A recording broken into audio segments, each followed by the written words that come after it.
Здравствуйте, это Маск. Добро пожаловать на канал Отражение. Прошло несколько дней с момента выхода видео про Илона Маска и его страшном открытии.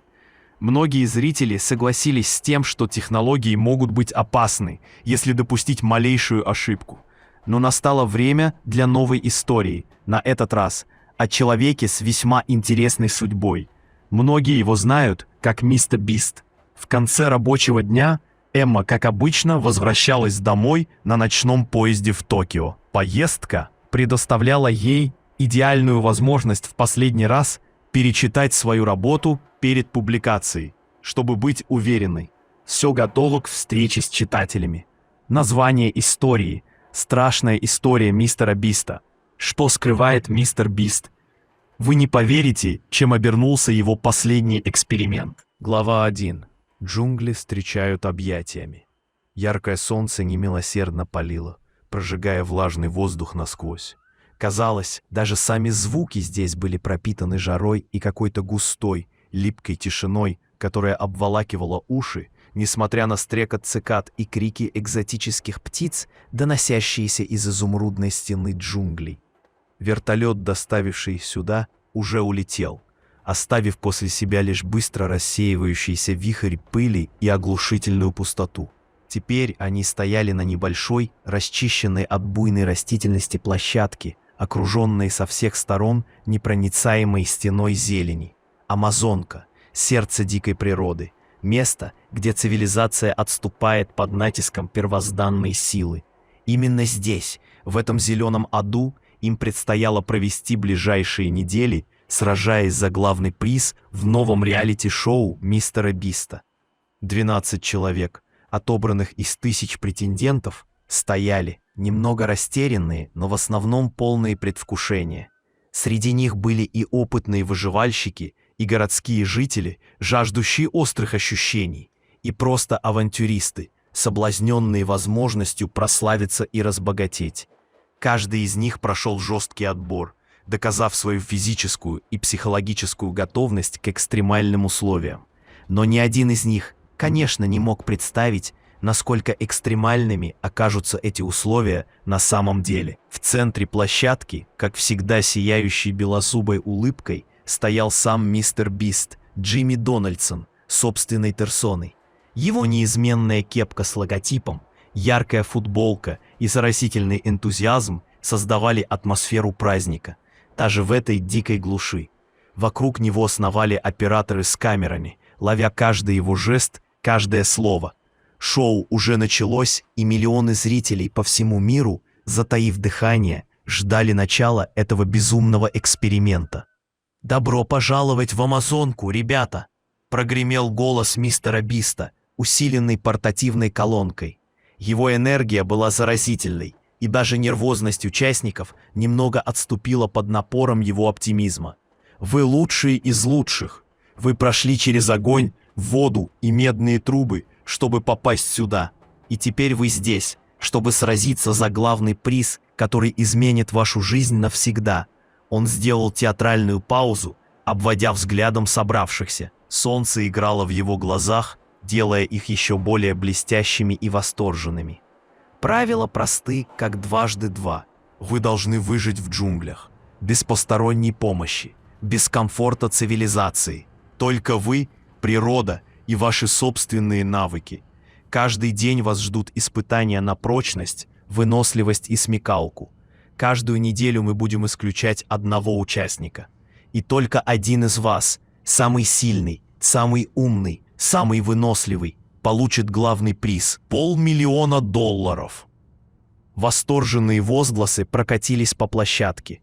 $500 000 – сумма, способная перевернуть жизнь любого. Ради таких денег стоило рискнуть, преодолеть страх и выдержать любые испытания. Но несмотря на энтузиазм, в воздухе витало что-то тревожное. Сами джунгли словно не одобряли этого вторжения, храня молчаливое, но ощутимое недовольство. Зеленые стены окружали их плотным кольцом, словно наблюдая, оценивая, выжидая. Мистер Бист продолжал, не замечая или игнорируя эту нарастающую тревогу.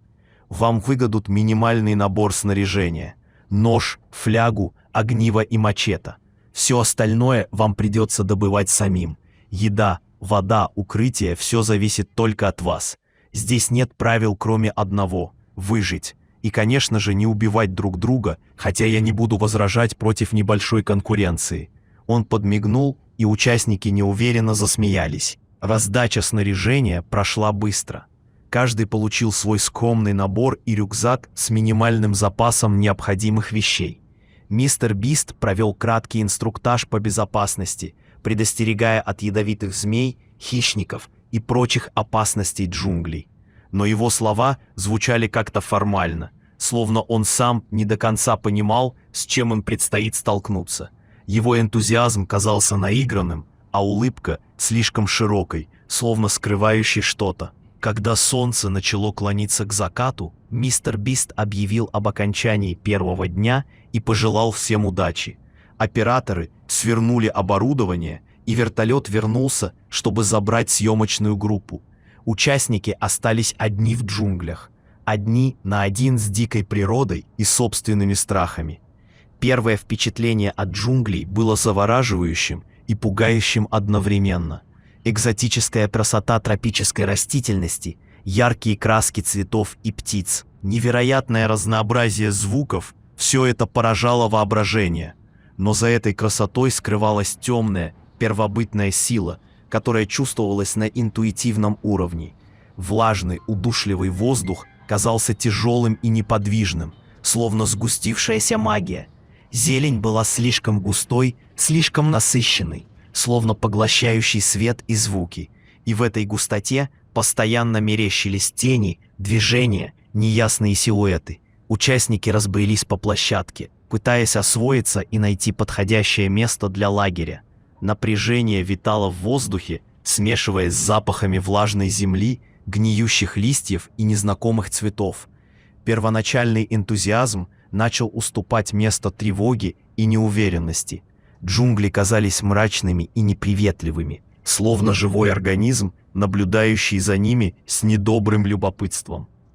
Среди участников выделялся высокий, жилистый мужчина по имени Марк, бывший военный. Прошедший горячие точки, он казался самым спокойным и собранным. Его взгляд был острым и внимательным. Он сканировал окрестности, словно выискивая потенциальную угрозу. Рядом с ним стояла хрупкая, но подтянутая девушка по имени Лили. Она была блогером-путешественницей, искательницей приключений, но даже ее обычно жизнерадостное лицо сейчас выражало напряжение. Остальные участники тоже выглядели немного подавленными атмосферой этого места. «Ну что, ребята, как вам джунгли?» – спросил Марк, пытаясь разрядить обстановку. Его голос звучал спокойно и уверенно, но легкая напряженность проскальзывала и в нем. «Красиво, конечно, но как-то зловеще», — ответила Лили, поежившись. «Слишком тихо, что ли? Или наоборот, слишком много звуков, но каких-то непонятных? Это джунгли, Лили. Здесь всегда шумно и непонятно», — усмехнулся крепкий парень по имени Джек, спортсмен и любитель экстремального отдыха. «Главное не паниковать и соблюдать меры предосторожности». «Я не паникую», — возразила Лили, хотя в ее голосе звучали сомнения. «Просто здесь какая-то нехорошая энергетика, как будто кто-то наблюдает за нами». Марк огляделся. Джунгли молчали, скрывая свои тайны в зеленой тьме. «Наверное, это просто атмосфера местная давит», — сказал он неуверенно. «Привыкнем». Но привыкнуть к этому ощущению тревоги оказалось не так просто. С наступлением ночи джунгли преобразились. Звуки стали другими, более глухими и непонятными. Стрекот цикад стих, уступив место таинственным шорохам и крикам ночных животных. Тьма сгустилась вокруг лагеря, словно пытаясь поглотить маленький огонек костра, вокруг которого собрались участники. Они развели костер, установили палатки и попытались поужинать скудным запасом сухпайка. Разговоры стихли. Все были слишком усталы и напряжены. Тишину нарушали только треск костра и непонятные звуки из джунглей. Казалось, что лес окружает их со всех сторон, приближаясь все ближе и ближе. Ночь прошла беспокойно. Многие не могли уснуть, мучимые непривычной обстановкой и нарастающей тревогой. Некоторые слышали странные звуки за пределами лагеря, шорохи в листве, тихие стоны, словно кто-то бродил вокруг, наблюдая за ними. Несколько раз в кустах что-то шуршало, заставляя сердца биться чаще. Казалось, что джунгли живые, дышат, следят за ними миллионами невидимых глаз. Утро принесло облегчение, но не избавило от чувства тревоги. Солнце снова палило нещадно, высушивая влажный воздух и заставляя пот ручьями литься по лицам. Но даже яркий дневной свет не мог рассеять мрачную атмосферу джунглей. Что-то незримое витало в воздухе. Ощущение присутствия чего-то недоброго, скрытого в зеленой чаще. Первый день в джунглях закончился. И это было только начало кошмара. Глава 2. Шепот из тени. Второй день начался с испытания на выносливость, придуманного мистером Бистом. Участникам предстояло пройти полосу препятствий, проложенную через густые заросли и заболоченные участки джунглей. Физическая нагрузка и необходимость постоянно быть начеку немного отвлекли от гнетущей атмосферы предыдущего дня. Соревновательный дух проснулся, и участники с азартом бросились преодолевать препятствия, стараясь показать себя с лучшей стороны. Марк, благодаря своей военной подготовке, лидировал. Он уверенно пробирался через заросли, ловко перепрыгивал через бревна и быстро переплывал небольшие речки. Лили, несмотря на свою хрупкость, оказалась на удивление выносливой и ловкой. Джек демонстрировал силу и скорость, но немного уступал Марку в ориентации на местности. Остальные старались не отставать, превозмогая усталость и жару, но даже в пылу соревнования странности не переставали преследовать их. Во время прохождения полосы препятствий некоторые участники начали замечать необъяснимые явления. Кого-то преследовало ощущение чьего-то присутствия за спиной, словно кто-то дышал в затылок. Кто-то слышал тихие шорохи и шепот в густых зарослях, хотя вокруг не было видно никаких животных. Кто-то замечал мелькающие тени на периферии зрения, исчезающие так же быстро, как и появлялись. Лили несколько раз почувствовала, как кто-то слегка касается ее руки или плеча, хотя вокруг не было никого. Она оборачивалась, но видела только густые заросли и молчаливые деревья. Сначала она списывала это на усталость и перенапряжение, но ощущение присутствия становилось все более навязчивым и неприятным. Джек во время переправы через болото почувствовал, как что-то схватило его за ногу под водой. Он дернулся и вырвался, но не увидел ничего, кроме мутной воды и водорослей. Он подумал, что это может быть какая-то рыба или водное растение, но ощущение было слишком реальным и пугающим. Марк, как обычно, сохранял спокойствие, но даже он не мог не заметить странностей. Он несколько раз слышал тихий шепот, доносящийся из джунглей, словно кто-то звал его по имени. Сначала он подумал, что это галлюцинации от жары и усталости. Но шепот звучал слишком четко и настойчиво. И голос был незнакомым, чужим, словно принадлежащим некому невидимому существу. К вечеру все участники вернулись в лагерь, измотанные и уставшие, но с ощущением выполненного долга. Результаты испытания пока не объявлялись, но все понимали, что день был тяжелым и напряженным. За ужином разговоры снова стихли. Все были слишком усталы, чтобы общаться. Но напряжение в воздухе не уменьшилось, а только усилилось. После ужина Лили решила поделиться своими ощущениями с Марком. Они отошли от костра и сели на поваленное дерево на окраине лагеря. «Марк, ты не замечал ничего странного сегодня?» — спросила Лили тихо, оглядываясь на темные джунгли. «Странного?» — переспросил Марк, нахмурившись. «В смысле?» «Ну, звуки, тени, ощущение присутствия. Как будто кто-то следит за нами», — пояснила Лили, поежившись. «Я не знаю, может, я просто перенервничала, но мне кажется, что здесь что-то не так». Марк помолчал немного, смотря в темноту. «Я тоже кое-что заметил», — признался он наконец. «Шепот. как будто кто-то звал меня по имени. И тени мелькали странные, но я думал, что это просто усталость и нервы. «Нет, Марк, это не просто нервы», — уверенно сказала Лили. Я чувствую это всем телом. «Здесь что-то есть, что-то нехорошее». В этот момент из глубины джунглей донесся тихий шепот. Слов разобрать было невозможно, но звук был отчетливо слышен. Лили и Марк переглянулись в испуге. Шепот повторился, теперь немного громче и отчетливее. Казалось, что он доносится отовсюду и ниоткуда одновременно. Шепот звал их по именам. «Лили, Марк», — прошептал невидимый голос, — «идите к нам». У Лили по спине побежали мурашки. Она крепче схватила Марка за руку. «Ты слышал?» — прошептала она в ужасе. «Слышал», — ответил Марк серьезно. «И это не галлюцинации». Шепот продолжался, становясь все настойчивее и требовательнее. Он словно гипнотизировал, манил в темную чащу джунглей. Лили почувствовала непреодолимое желание встать и идти на зов этого жуткого голоса. Но Марк крепко держал ее за руку, не давая двинуться с места. «Не слушай его», — прошептал Марк ей на ухо. «Это ловушка. Нельзя идти туда».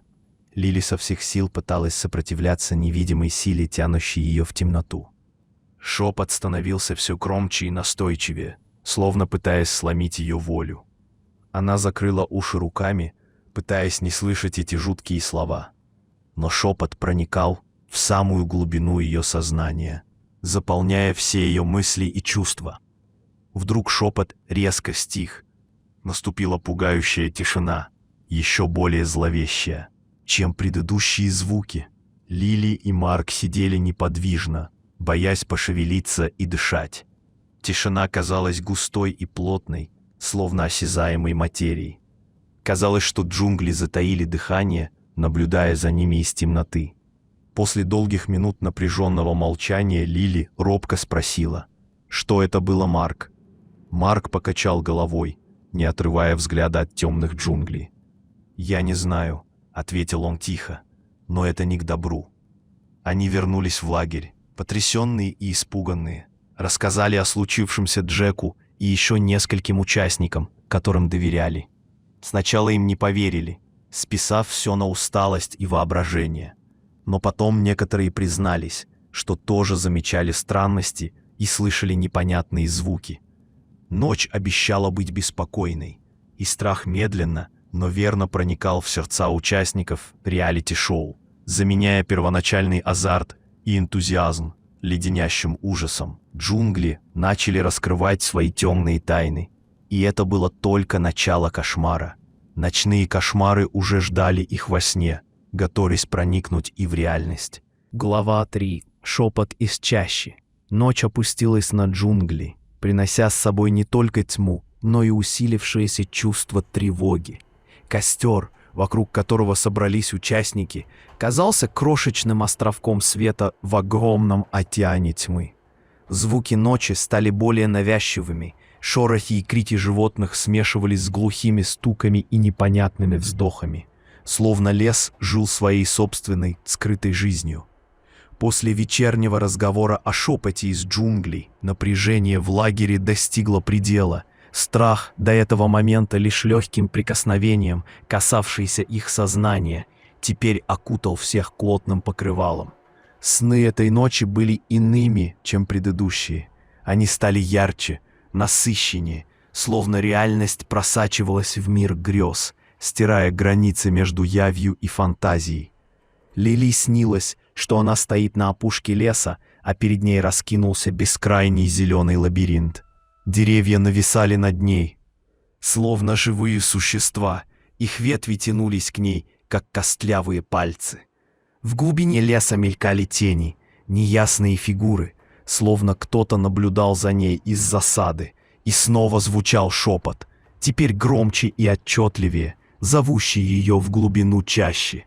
Она чувствовала непреодолимое желание идти на зов, но какой-то внутренний голос кричал ей остановиться, не поддаваться на обман.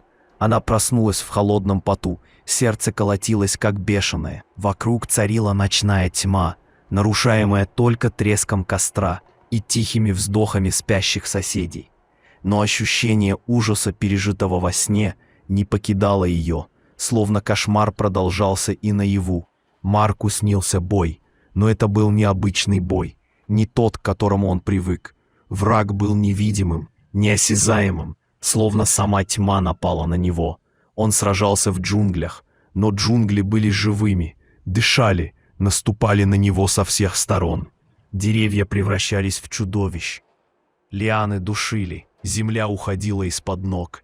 Он стрелял в пустоту, кричал, звал на помощь, но никто не слышал его.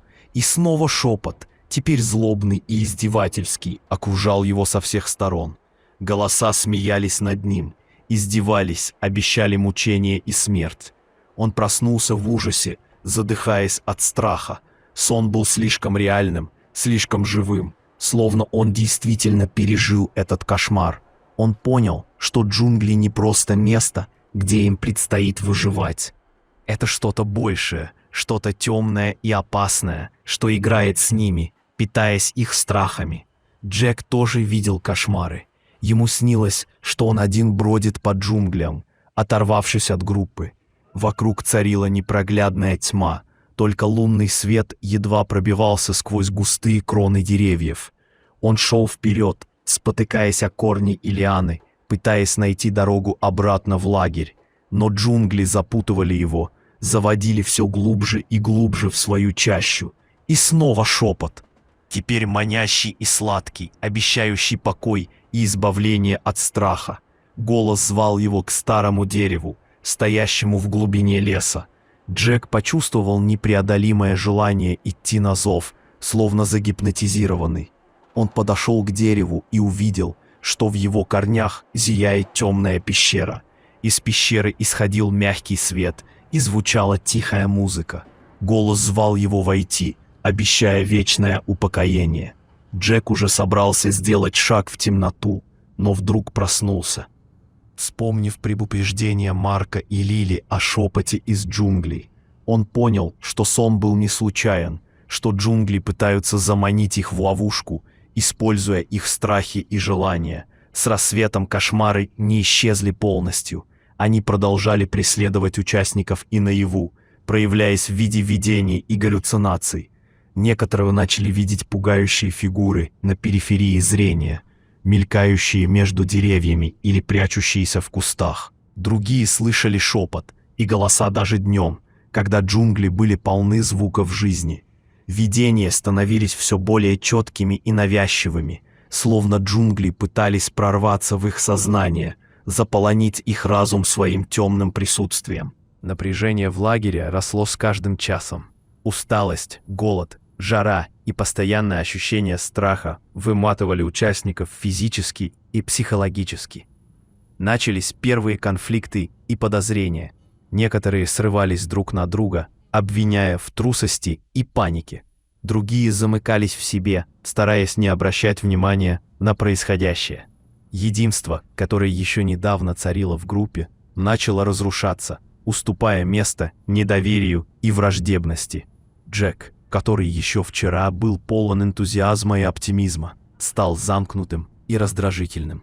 Его кошмарный сон оставил глубокий след в его сознании, посеяв семена страха и неуверенности. Он постоянно оглядывался, выискивая в джунглях невидимую угрозу.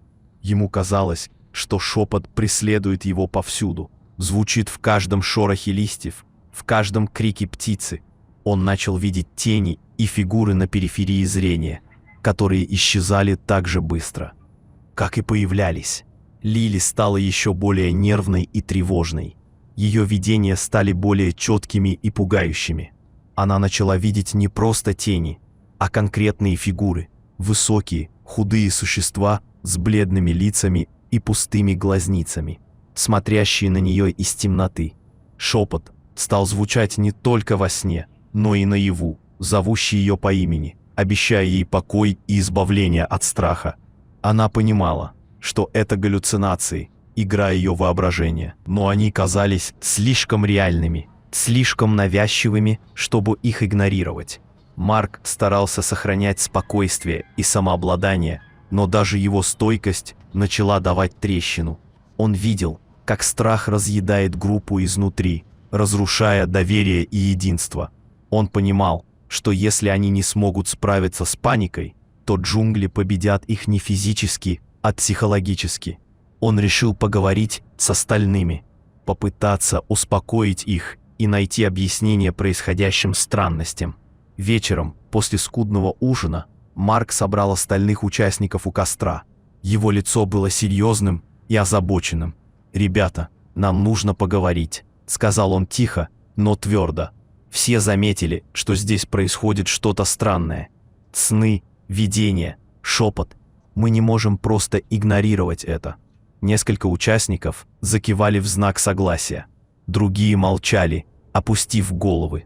Джек нервно теребил в руках нож. Его взгляд бегал по темным джунглям. Лили сидела, плотно закутавшись в одеяло. Ее лицо было бледным и испуганным. «Я думаю, что это не просто игра воображения», — продолжил Марк. «Здесь что-то есть, что-то необъяснимое.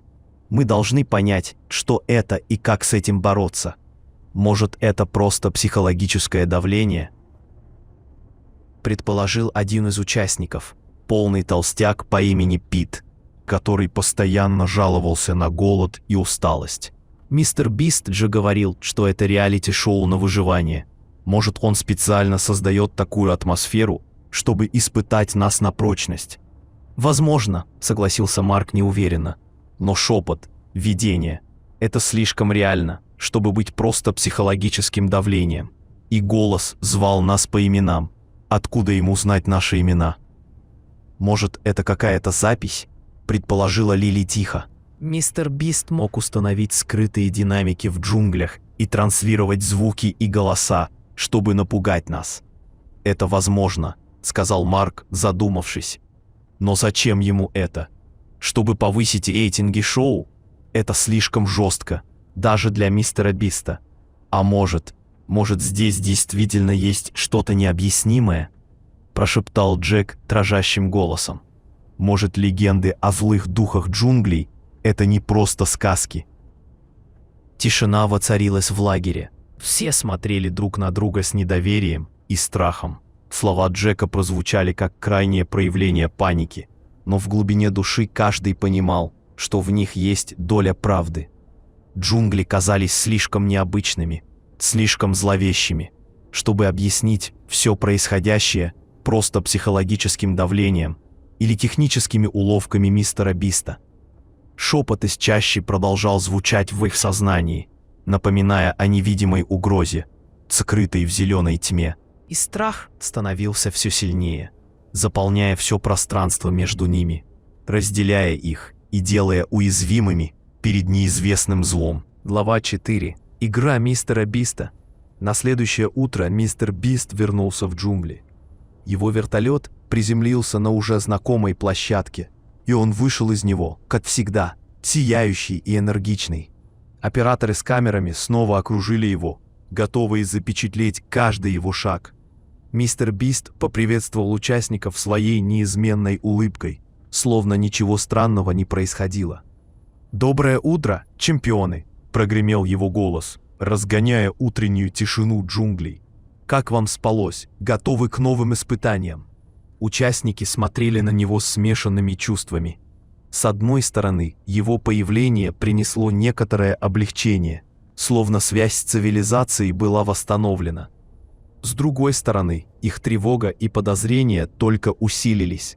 Они хотели получить объяснение происходящему, но боялись услышать ответ.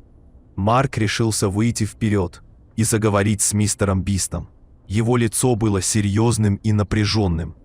«Мистер Бист, нам нужно с вами поговорить», — сказал он спокойно, но твердо. Мистер Бист перестал улыбаться. Его взгляд стал более серьезным. «Что случилось, Марк? Какие-то проблемы?» «Здесь происходят странные вещи», — продолжил Марк. «Сны, видения, шепот из джунглей. Некоторые участники видят пугающие фигуры, слышат голоса, зовущие их по именам. Мы хотим знать, что это такое. Это часть шоу?» Мистер Бист выслушал Марка внимательно, не перебивая. Затем он снова улыбнулся, но улыбка казалась немного натянутой, не такой искренней, как обычно. «Ах, вот о чем вы!» — сказал он с легким презрением в голосе. «Вы испугались небольших галлюцинаций? Ребята, вы же участники реалити-шоу на выживание. Вы должны быть готовы к любым испытаниям, в том числе и психологическим». «Но это не просто галлюцинации», — возразила Лили, выходя вперед. «Это что-то другое. Это кажется слишком реальным. И шепот. Он звал нас по именам. Откуда ему знать наши имена, если это просто запись?» Мистер Бист посмотрел на Лили с некоторой снисходительностью. «Лили, не принимай все так близко к сердцу», — сказал он мягким голосом. «Это всего лишь игра воображения, усиленная стрессом, усталостью и атмосферой джунглей. Мы проводим психологический эксперимент, чтобы усилить эффект выживания. Страх — это всего лишь иллюзия. Вы должны научиться контролировать свои страхи, если хотите выжить здесь». «Психологический эксперимент?» — переспросил Марк с недоверием. «Вы хотите сказать, все эти странности — это часть шоу? Вы специально создали такую атмосферу, чтобы напугать нас?» «Именно так», — подтвердил мистер Бист с улыбкой.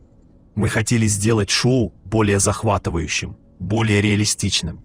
Джунгли сами по себе пугают, но мы решили немного усилить эффект, добавив немного мистики и загадочности. Шепот, видение, тени — это все специальные эффекты, созданные нашей командой психологов и звукорежиссеров».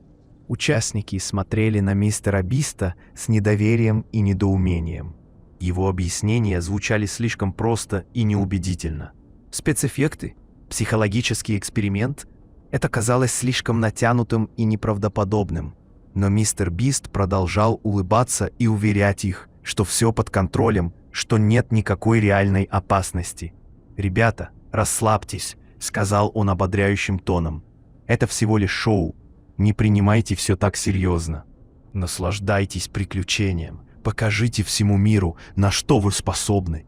И помните, страх — это всего лишь иллюзия. Вы сильнее своих страхов».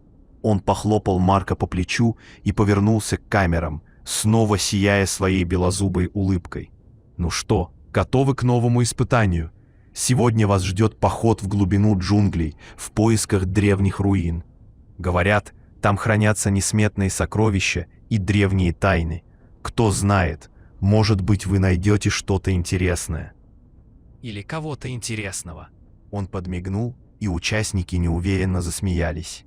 Мистер Бист объявил о новом испытании и раздал указания.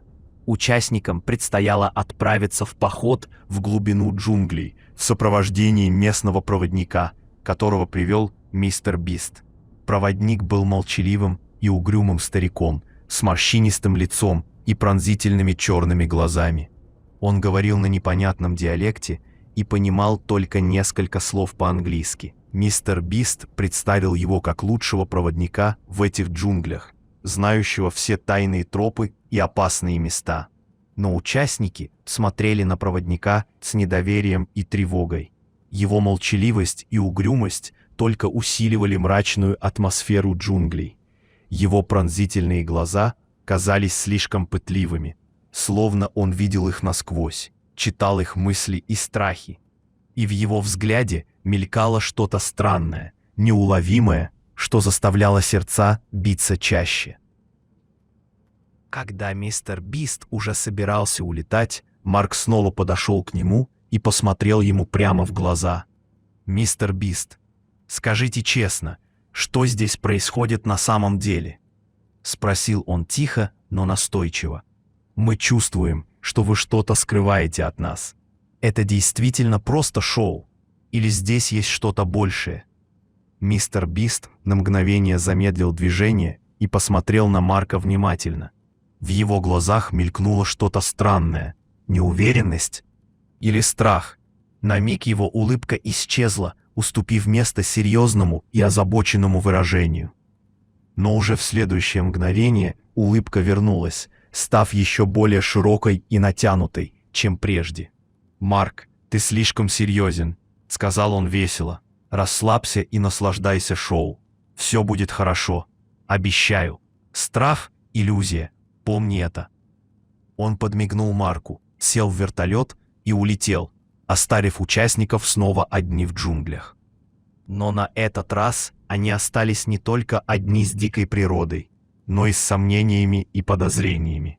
Слова мистера Биста не успокоили их, а только усилили тревогу.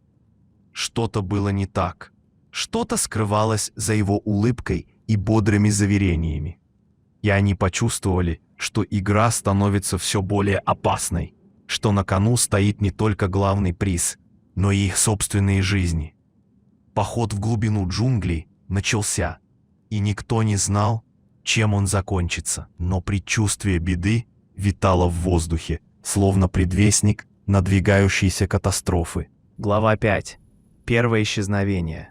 Поход вглубь джунглей начался с тягостным предчувствием. Утреннее солнце, пробиваясь сквозь плотные кроны деревьев, казалось бледным и бессильным, неспособным рассеять мрачную атмосферу, окутавшую лагерь после разговора с мистером Бистом. Его уверения в том, что все странности — лишь часть шоу, звучали фальшиво и неубедительно, лишь усиливая ощущение тревоги. Участники, разделившись на небольшие группы, двинулись вслед за молчаливым проводником, углубляясь в зеленую чащу. Проводник, которого мистер Бист представил как Гуару, шел впереди, прокладывая путь мачете сквозь густые заросли. Он двигался бесшумно и уверенно, словно был частью джунглей. Его тело, казалось, сливалось с окружающей растительностью. За ним, в напряженном молчании, шли участники, стараясь не отставать и внимательно следя за каждым его движением. Джунгли встречали их враждебно, густой стеной зелени, удушливой влажностью и несмолкаемым хором незнакомых звуков. Шепот, казалось, стал постоянным фоном, сопровождая каждый их шаг, звуча в шорохе листьев, в жужжании насекомых, в криках птиц. Первые часы похода прошли в напряженном молчании. Участники были слишком поглощены борьбой с физическими трудностями, жарой, влажностью, непроходимыми зарослями, чтобы общаться. Но в глубине души каждый помнил о странностях, происходящих в лагере, о шепоте и видениях, о неубедительных объяснениях мистера Биста. Подозрения и страх медленно, но верно разъедали их изнутри. К полудню жара стала невыносимой. Участники вымотались от постоянного напряжения и физической нагрузки. Проводник остановился на небольшой поляне у ручья, жестом предлагая отдохнуть и пополнить запасы воды. Утомленные люди с благодарностью опустились на землю, пытаясь восстановить дыхание и утолить жажду. Лили присела рядом с Марком. Ее лицо было бледным и измученным.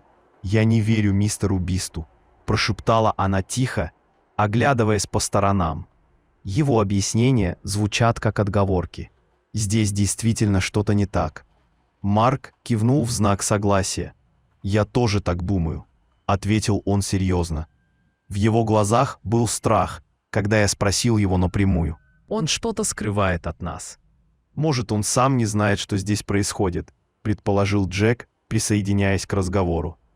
«Может, он думал, что это просто местные легенды, а теперь понял, что все гораздо серьезнее». «Не исключено», — сказал Марк, задумавшись. «Но в любом случае нам нужно быть осторожными. Не стоит доверять мистеру Бисту и считать, что это просто игра. Здесь реальная опасность». Отдохнув и напившись воды, участники снова двинулись в путь. Проводник повел их по узкой тропе, углубляясь все дальше в джунгли. Лес становился все более густым и мрачным. Солнечный свет почти не проникал сквозь плотные кроны деревьев. Шепот усилился, словно джунгли приветствовали их вторжение в свои владения, зловещим шепотом предупреждения. Это была небольшая поляна у подножия невысокого холма, окруженная со всех сторон густыми зарослями. Проводник показал место для костра и собрал сухие ветки для огня.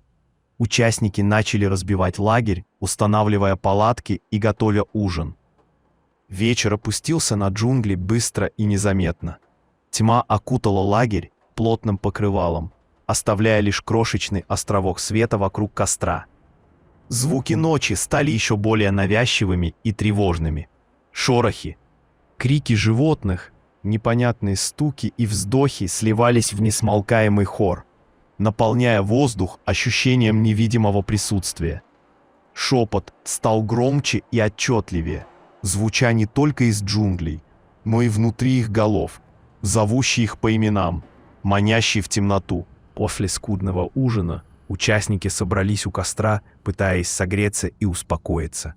Разговоры стихли. Все были слишком усталы и напряжены. Было решено организовать ночное дежурство, чтобы обеспечить безопасность лагеря. График дежурства был составлен, и первая пара дежурных заступила на пост. Это были Джек и еще один участник по имени Крис, крепкий и спокойный парень. Ночь прошла беспокойно. Дежурные слышали странные звуки за пределами лагеря. Шорохи в листве, тихие стоны, словно кто-то бродил вокруг, наблюдая за ними. Несколько раз в кустах что-то шуршало, заставляя сердца биться чаще. Джек несколько раз видел мелькающие тени на периферии зрения, но при более пристальном рассмотрении они исчезали.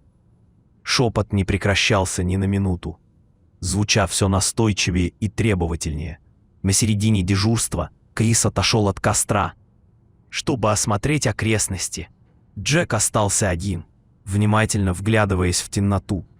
Шепот стал особенно громким и навязчивым, словно пытаясь отвлечь его внимание. Джек почувствовал необъяснимое беспокойство, предчувствие беды. Он позвал Криса, но тот не ответил. Джек позвал еще раз, но в ответ только тишина джунглей и зловещий шепот. Джек запаниковал. Он бросился на поиски Криса, крича его имя во тьму. Но в ответ только эхо его собственного голоса и несмолкаемый шепот. Он оббежал весь лагерь, заглянул в палатки, но Криса нигде не было. Он исчез. Растворился в ночной тьме джунглей, словно его никогда и не существовало. Джек разбудил остальных участников, рассказав о происшедшем. Сонные и растерянные люди вылезли из палаток, не понимая, что происходит.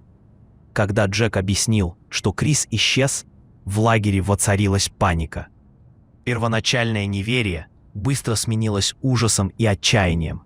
Они начали обыскивать окрестности, крича имя пропавшего, но поиски не дали никаких результатов. Крис исчез бесследно, не оставив никаких следов. С рассветом паника только усилилась. Дневной свет не принес облегчения, а лишь подчеркнул безысходность ситуации. Крис как сквозь землю провалился. Не было никаких следов борьбы, никаких улик, ничего, что могло бы объяснить его исчезновение. Просто человек был, и вдруг его не стало. Марк пытался сохранять спокойствие и организовать поиски, но паника охватила лагерь полностью.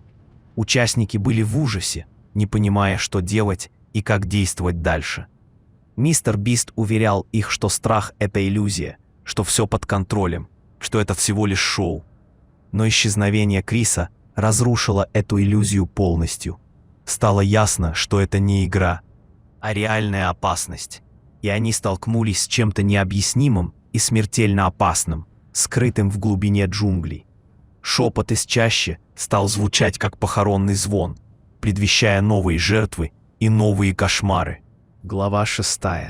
Следы древних сил. После исчезновения Криса поход вглубь джунглей потерял всякий смысл. Поиски пропавшего, предпринятые в первые часы после рассвета, не дали никаких результатов. Крис исчез бесследно, словно растворился в воздухе. Остальные участники, охваченные страхом и паникой, наотрез отказались продолжать путь к древним руинам. Их главной целью стало выживание и поиск способа выбраться из этого проклятого места. Марк, несмотря на собственный страх, старался сохранять самообладание и руководить действиями остальных. Он понимал, что паника — их главный враг, и что только объединившись и действуя рационально, они смогут выжить. Он предложил вернуться к месту высадки, надеясь, что мистер Бист вернется за ними или что им удастся связаться с внешним миром. Но проводник Гуара, до этого молчаливо наблюдавший за паникой участников, вдруг подал голос. Он заговорил на своем непонятном языке, жестикулируя руками и указывая в сторону, противоположную направлению их похода. Сначала никто не понял, что он хочет сказать, но по его жестам и интонации стало ясно, что он предлагает им другой путь, ведущий не к спасению, а куда-то еще, вглубь джунглей. «Куда он нас ведет?» — спросила Лили испуганно, глядя на проводника с недоверием. «Он что-то знает? Может, он причастен к исчезновению Криса?»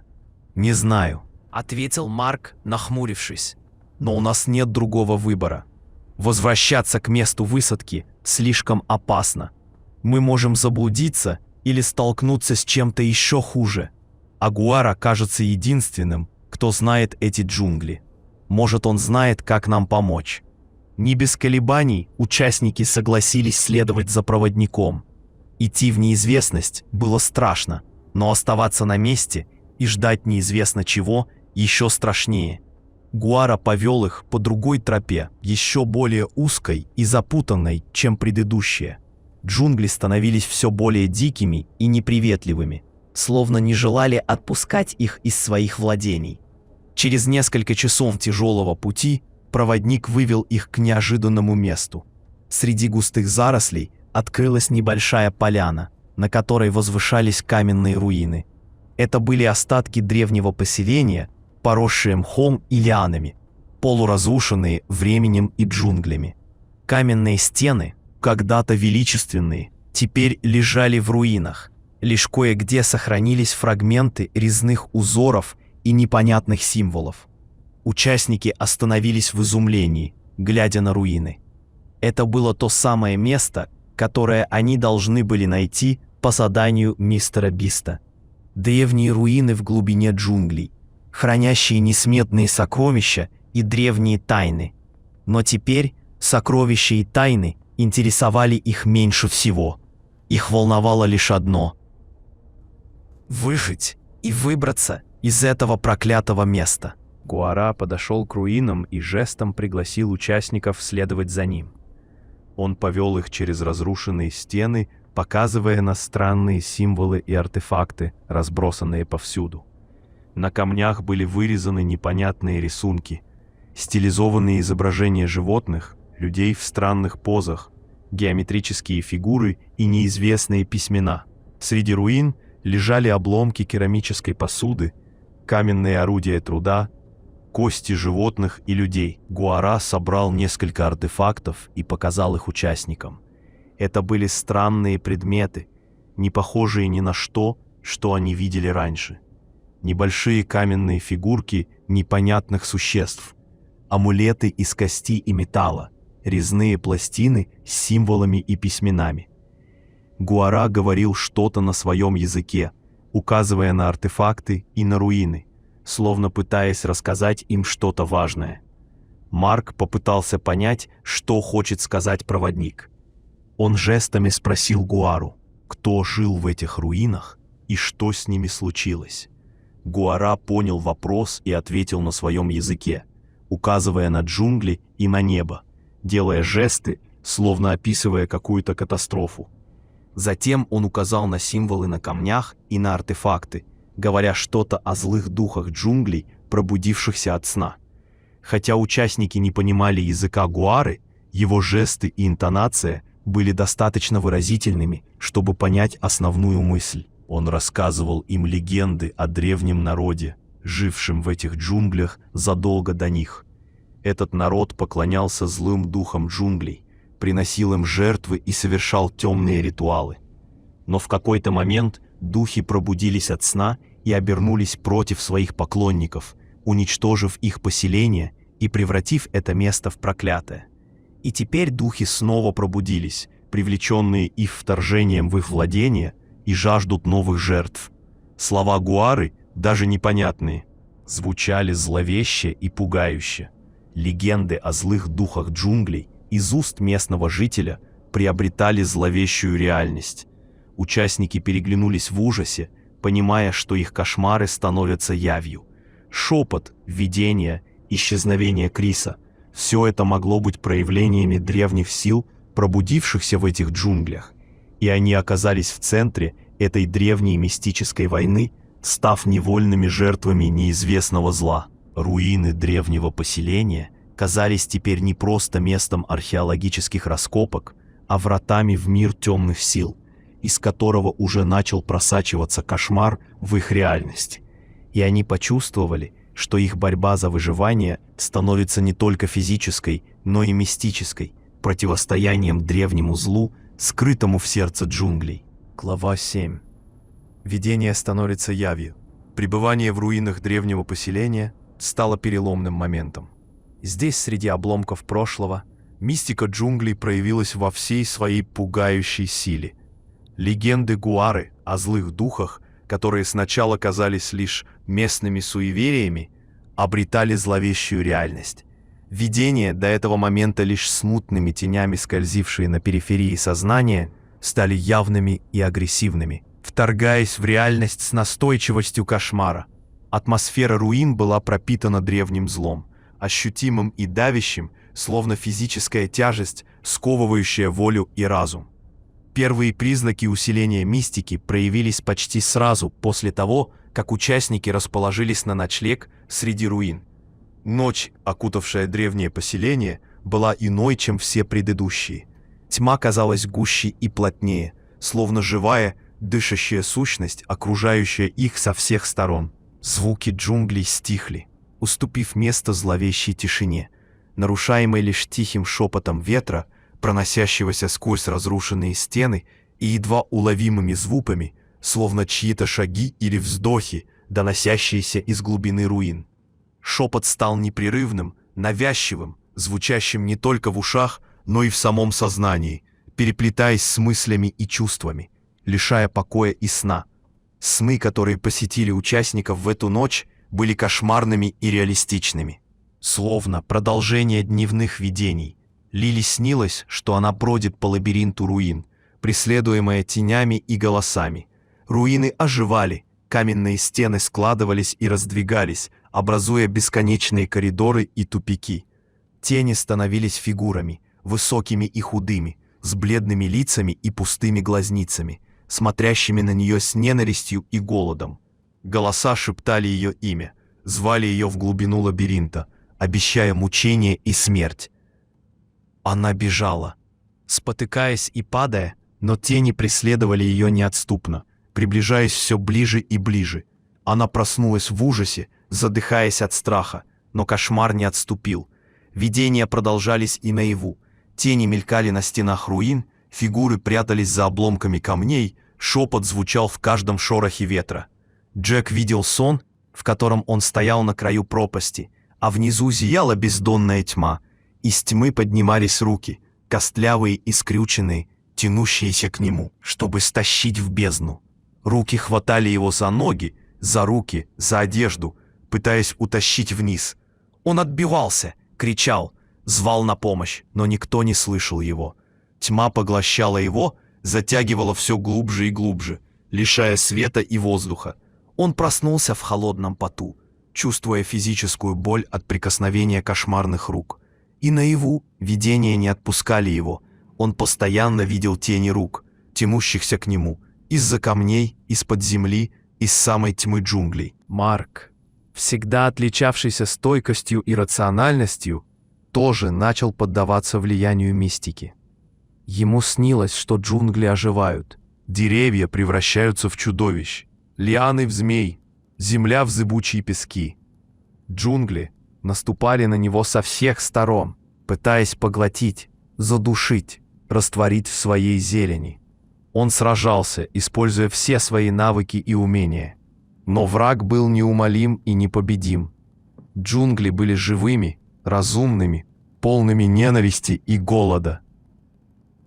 Проснувшись, Марк почувствовал, что джунгли действительно живые, что они наблюдают за ними, оценивают их, готовятся к нападению.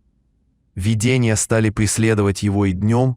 Он видел, как деревья шевелятся, как лианы извиваются, как земля под ногами дышит и пульсирует, словно живое существо.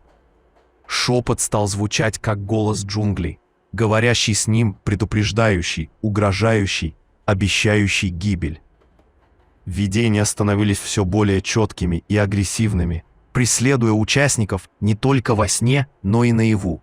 Некоторые начали терять рассудок, верить, что джунгли действительно живые, что они хотят их поглотить, уничтожить, растворить в своей первобытной силе. Пит, и без того склонный к панике, полностью потерял контроль над собой. Он кричал, плакал, бился в истерике, утверждая, что видит духов джунглей, что они окружают их со всех сторон, что они хотят забрать их души. Он пытался убежать, бросался в заросли, но тут же возвращался в лагерь, обезумевший от страха. Другие участники тоже начали поддаваться панике. Их психика не выдерживала постоянного напряжения и мистического давления. Недоверие и подозрения, возникшие еще в лагере, усилились до предела, превратившись во взаимную враждебность и ненависть. Каждый видел в другом потенциального врага, предателя, слугу злых духов. Вскоре видения начали проявляться не только в психическом, но и в физическом плане. У некоторых участников появились странные раны и болезни, необъяснимые с точки зрения рациональной медицины. На коже Лили появились непонятные царапины и порезы. Словно кто-то невидимый полосовал ее острыми когтями. Раны кровоточили и болели, но не заживали, несмотря на все попытки обработать их антисептиком. Джек начал страдать от сильных головных болей и головокружения. Его мучили кошмары и бессонница. Он терял силы и аппетит. Пит покрылся странной сыпью. Его лихорадило. Он бредил и терял сознание. Болезни распространялись по лагерю, словно заразная эпидемия, поражая не только тело, но и разум. Физические недуги усиливали психологическое давление, доводя участников до грани безумия. Реальность превращалась в кошмар. Границы между явью и сном стирались окончательно, и джунгли, казалось, торжествовали, поглощая их сознание и тела, питаясь их страхами и страданиями. Мистика джунглей стала явью, и эта явь оказалась смертельно опасной. Глава 8. Раскрытие тайны. В разгар паники и безумия, когда видения стали явью, а болезни терзали тела и разум, Лили случайно наткнулась на нечто, что перевернуло все их представления о происходящем. В поисках укрытия от назойливых видений она забралась в одну из полуразрушенных каменных построек, поросшую густым мхом и лианами. В полумраке постройки она заметила что-то необычное, блеснувшее в луче редкого солнечного света, пробившегося сквозь листву. Приблизившись, она увидела небольшой черный ящик, искусно замаскированный под камень, прикрытый мхом и листьями. Любопытство победило страх, и Лили осторожно открыла ящик.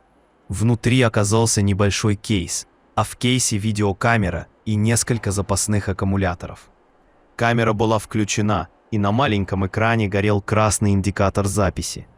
Лили с недоумением взяла камеру в руки и нажала кнопку воспроизведения.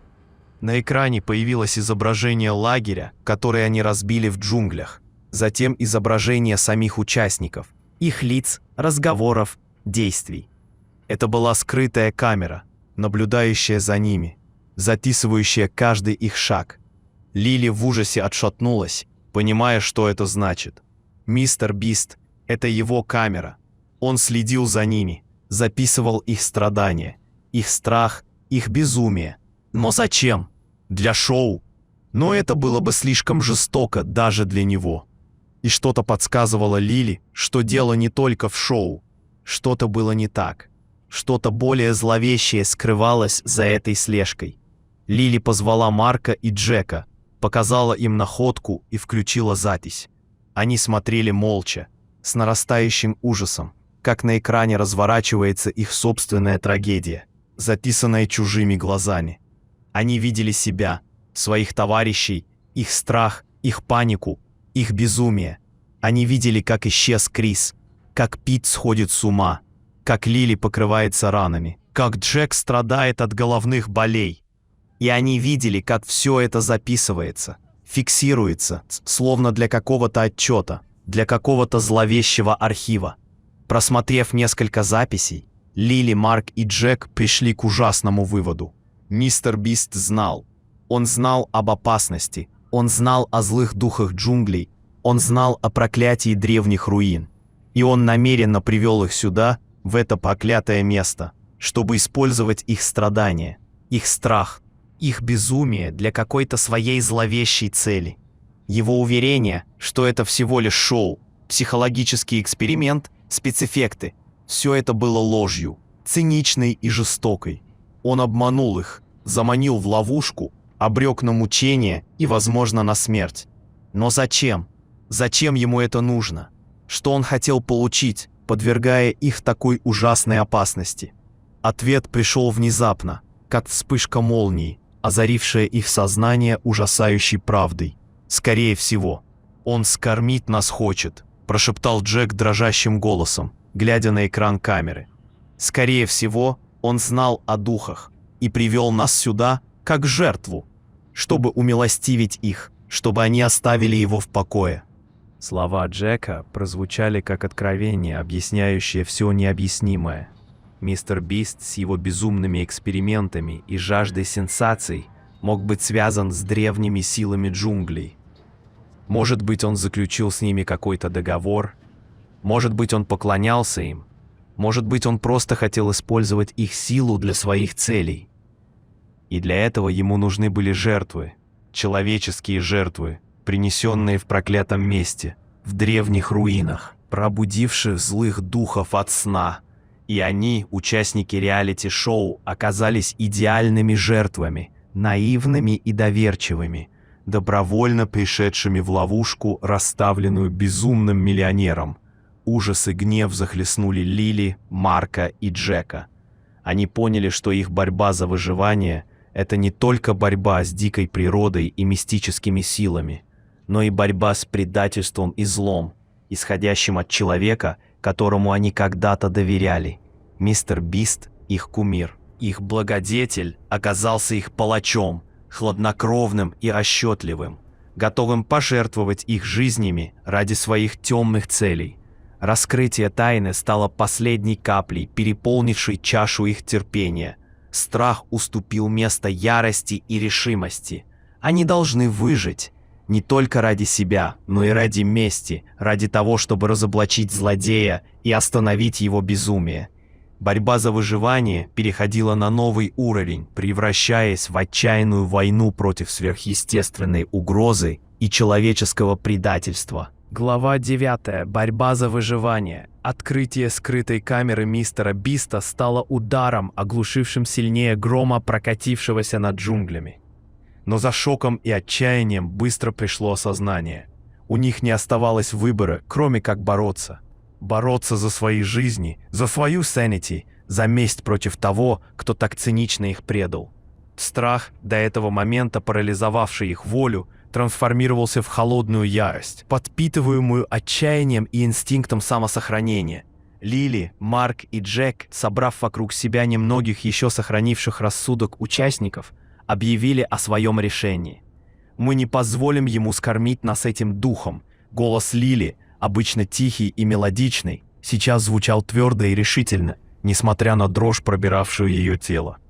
«Мы не жертвы, мы выжившие, и мы будем бороться». Чья военная выучка и опыт в экстремальных ситуациях снова вышли на первый план, взял на себя роль лидера. «У нас нет оружия, нет связи с внешним миром, но у нас есть навыки выживания, и, возможно, Гуара знает что-то, что поможет нам». Он посмотрел на молчаливого проводника, чьи черные глаза, казалось, выражали мрачное понимание. «Гуара, ты говорил о ритуалах, о способах противостоять духам. Расскажи нам». Гуара, поняв, что от него ждут действий, заговорил на своем языке, жестикулируя и указывая на руины, на символы на камнях, на артефакты, которые они нашли. Марк, Лили и Джек, внимательно слушая и наблюдая, пытались уловить смысл его слов, интерпретируя жесты и интонации. Из обрывков фраз и знаков стало ясно, что Гуара говорит о древних ритуалах, которые использовал народ, живший здесь когда-то, чтобы умилостивить духом или защититься от них. Ритуалы включали в себя использование определенных символов, песнопения, приношения и особые действия, направленные на установление связи с духовным миром и обретение защиты от злых сил. Информация была фрагментарной и неполной, но это было хоть что-то, ниточка надежды в океане отчаяния. Марк, Лили и Джек решили использовать эти знания, комбинируя их со своими навыками выживания, чтобы дать отпор сверхъестественной угрозе. Они понимали, что силы не равны, что они сражаются с чем-то древним и могущественным, но у них не было другого выбора. Борьба за выживание стала их единственным путем. Первым шагом стало укрепление лагеря. Они выбрали наиболее уцелевшую каменную постройку в центре руин, превратив ее в подобие крепости. Заделали проломы в стенах камнями и обломками, укрепили вход, развели костер внутри для освещения и тепла. Гуара показал им, какие растения и травы можно использовать для отпугивания злых духов. И они развесили пучки этих трав вокруг лагеря и внутри постройки. На стенах нарисовали символы, скопированные с древних камней, надеясь, что они обладают защитной силой. Затем они попытались наладить ночное дежурство, чтобы следить за руинами и предупредить о приближении опасности. Но дежурство стало настоящим испытанием. Видения усилились, шепот стал громче и навязчивее. Тени и фигуры преследовали дежурных неотступно, доводя их до грани безумия. Несколько участников, попытавшихся нести дежурство, сорвались, бросив пост в панике, утверждая, что видели духов, что они пытались утащить их в тьму. Попытки использовать ритуалы Гуары тоже не принесли немедленного облегчения. Они пытались петь древние песнопения, найденные в обрывках легенд, приносили приношения из собранных в джунглях растений и плодов, совершали движения и жесты, скопированные из древних рисунков. Но духи не отступали. Наоборот, их активность, казалось, только усиливалась. Видения становились еще более яркими и агрессивными, шепот – более злобным и издевательским, физические проявления – более болезненными и мучительными. Стало ясно, что простые ритуалы не помогут. Зло, пробудившееся в этих джунглях, было слишком сильным и древним, чтобы его можно было умилостивить или отогнать с помощью примитивных обрядов. Нужно было искать другой способ, более эффективный, более радикальный. Марк, Лили и Джек, собравшись в полумраке каменной постройки, обсуждали дальнейшие действия. «Ритуалы не работают», — сказал Джек с отчаянием в голосе. «Мы просто теряем время. Духи становятся только сильнее». «Может, мы делаем что-то не так?» — предположила Лили, перелистывая блокнот с записями о ритуалах Гуары. «Может, мы не понимаем чего-то важного, какой-то детали, какого-то ключевого элемента? Или, может, эти ритуалы вообще не предназначены для борьбы с таким злом?» — сказал Марк, задумчиво глядя на пламя костра. «Может, они были предназначены для умиротворения духов, для поддержания баланса, а не для изгнания их. А сейчас баланс нарушен, и духи вышли из-под контроля. Тогда что нам делать?» — спросила Лили в отчаянии. «Просто ждать смерти? Позволить им скормить нас этим духом?» «Нет», — твердо ответил Марк. «Мы будем бороться, даже если силы не равны, даже если шансы на выживание ничтожно малы. Мы должны попытаться. Ради себя, ради Криса, ради всех». Кто пострадал от безумия мистера Биста?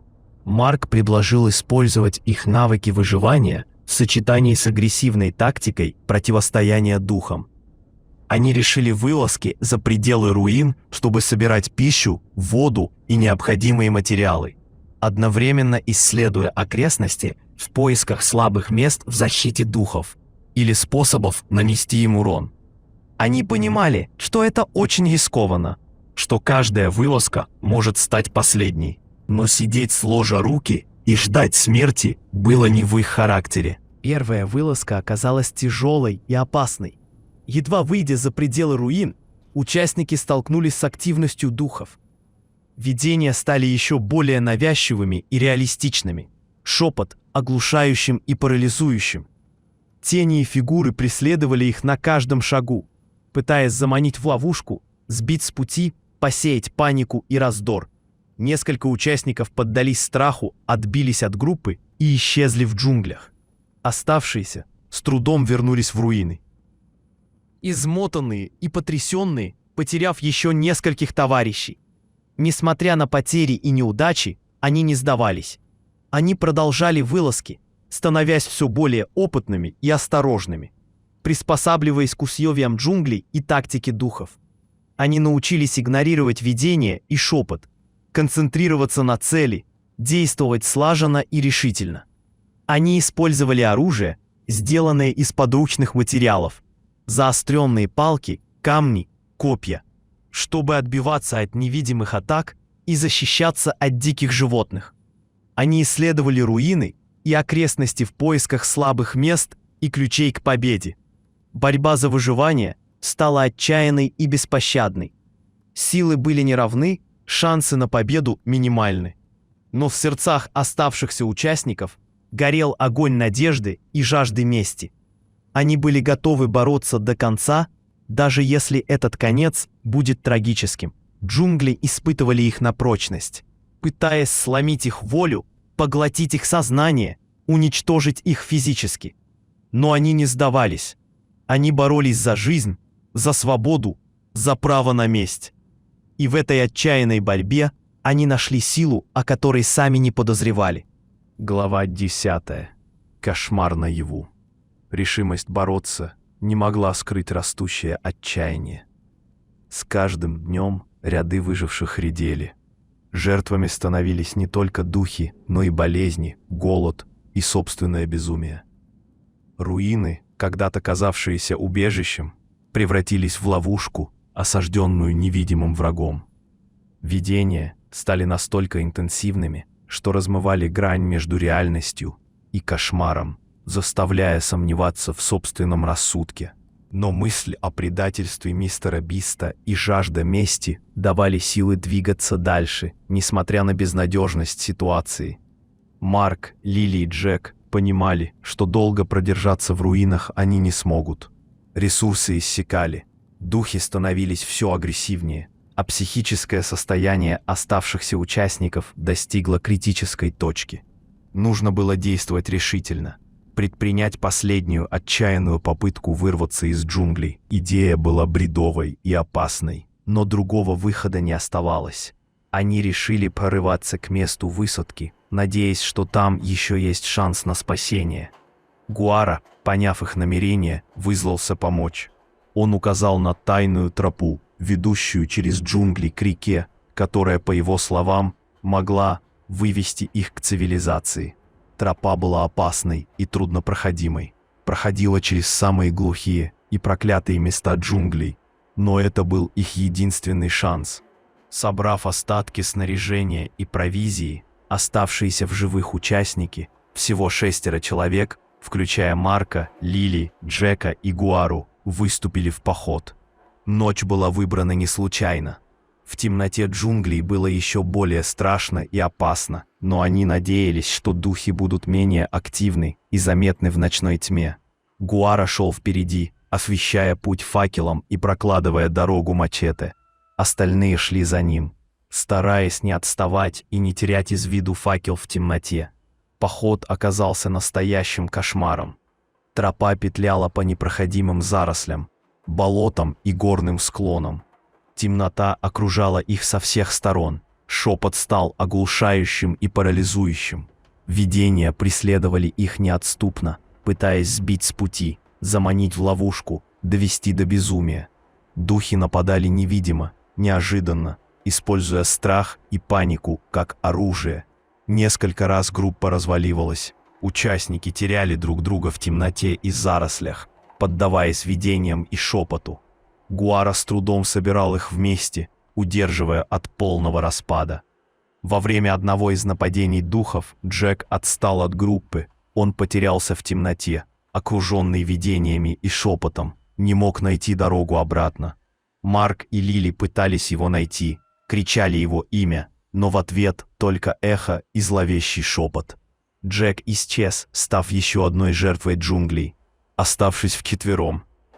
Марк, Лили, Гуара и еще один участник по имени Анна продолжили путь, охваченные горем и отчаянием.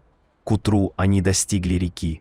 Река была широкой и бурной, с сильным течением и опасными порогами. Гуара показал место, где можно было переправиться вброд, но переправа казалась слишком опасной и рискованной. У них не было лодки, не было плота, только несколько надувных матрасов, которые они захватили из лагеря, но времени на раздумья не оставалось. Духи преследовали их по пятам. Шепот становился все громче и требовательнее, видение все агрессивнее и неотвратимее. Марк принял решение переправляться немедленно. Они надули матрасы, разделились на пары и начали переправу. Течение было сильным, вода холодной и ледяной, пороги опасными и непредсказуемыми. Во время переправы на них снова напали духи. Видения стали особенно реалистичными и пугающими, шепот оглушающим и парализующим. Анна, не выдержав напряжения, сорвалась с матраса и утонула в бурном потоке. Марк и Лили с трудом добрались до противоположного берега, измотанные и потрясенные, потеряв еще одного товарища. Гуара переправился следом за ними, молчаливый и угрюмый, словно привыкший к смерти и потерям. На противоположном берегу они нашли заброшенную хижину рыбака. Хижина была полуразрушенной и заброшенной, но в ней можно было укрыться от дождя и отдохнуть. Марк, Лили и Гуара укрылись в хижине, измотанные физически и психически, на грани истощения и безумия. Но даже в хижине духи не оставили их в покое. Шепот проникал сквозь стены, видения преследовали их во сне и наяву. Кошмар продолжался, не отступая ни на шаг. Через несколько дней, когда силы были на исходе, а надежда почти угасла, они услышали звук вертолета. Звук приближался, становясь все громче и отчетливее. Сердца Марка и Лили забились сильнее. Спасение! Они выбежали из хижины и увидели вертолет, круживший над рекой. Вертолет заметил их и пошел на посадку. Из вертолета вышли спасатели. Они были удивлены увидеть живых людей в этом проклятом месте. Марк и Лили, изможденные и травмированные, рассказали им о происшедшем, о реалити-шоу мистера Биста, о злых духах джунглей, о кошмаре, который они пережили. Спасатели слушали их с недоверием и скепсисом, списывая все на галлюцинации и нервное истощение. Но когда они увидели руины древнего поселения и узнали о пропавших без вести участниках, их скепсис немного поутих. Марк и Лили были эвакуированы из джунглей, доставлены в больницу и оказана медицинская и психологическая помощь. Гуара отказался покидать джунгли, вернувшись в свой мир дикой природы и древних духов. Мистер Бист исчез бесследно. Его судьба осталась неизвестной. По официальной версии, он погиб в джунглях в результате несчастного случая. Но Марк и Лили знали правду. Они знали, что мистер Бист стал жертвой своей собственной безумной игры, что злые духи джунглей не прощают предательства и цинизма. Марк и Лили выжили, но кошмар джунглей навсегда остался с ними. Психологические травмы, полученные в этом аду, не заживали годами. Видения и шепот продолжали преследовать их во сне и наяву, напоминая о пережитом ужасе. Джунгли не отпустили их полностью, оставив в их душах неизгладимый след темного присутствия. И история мистера Биста закончилась открытым финалом, намекая, что зло джунглей не побеждено, а лишь затаилось, готовое к новым жертвам, ожидая новых наивных искателей приключений, которые осмелятся вторгнуться в его владение. И шепот из чащи продолжал звучать, зовущий, манящий, обещающий кошмар наяву. Дочитав историю до конца, Эмма задумалась, так кто же все-таки выиграл приз в $500 000? И все ли участники вернулись домой живыми?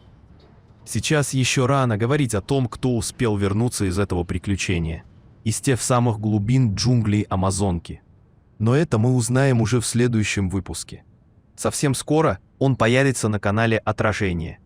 Чтобы не пропустить новый выпуск и продолжение этой захватывающей истории, нажмите на кнопку под видео и подпишитесь на канал. Не забудьте поставить колокольчик, чтобы первым получить уведомление о свежем эпизоде. Если вам понравился этот выпуск, поддержите его лайком, нажмите палец вверх под видео. А если после прослушивания страшной истории мистера Биста в вашей жизни начали происходить странности, или вы начали слышать голоса, а может вам приснился страшный сон, то непременно расскажите об этом в комментариях. Кто знает, возможно, вы не одни. С вами был Маск. До встречи в новых выпусках.